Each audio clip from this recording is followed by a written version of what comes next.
Di ba kayo nagtataka na halos lahat ng taong nakaengkwentro na ng aswang ay pare-pareho ng paglalarawan nila dito?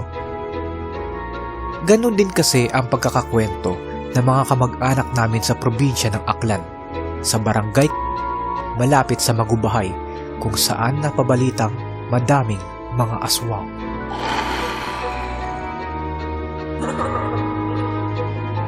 At ang sabi pa ng mga lolo't lola ko ay may kamag-anak din daw kaming mga aswang.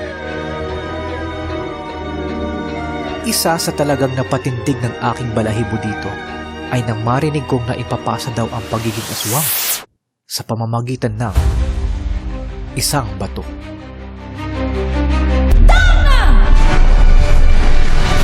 Parang ganun na nga. Aaminin ko na naniniwala naman ako na parang hindi. Kasi hindi pa naman ako nakakakita ng aswang sa personal.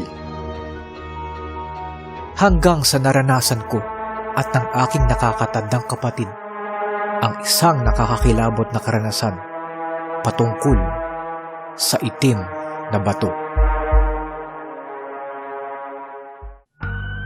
Noong 1992, sa probinsya pa rin ng Aklan, isang araw, matapos namin marinig ang kwento tungkol sa bato, nag-aya ang aking kuya na maglaro sa labas. Doon, malapit sa bahay namin, pero medyo magubat na lugar, ang napili naming puntahan. Dahil sa kwento ng bato ay napagkatuan namin na magpulot ng bato.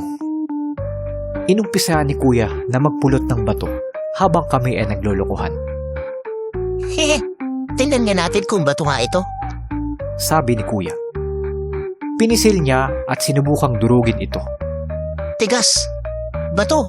Bato nga! Hehe! Sabi ni kuya nang nakabungis-ngis na parang loko-loko.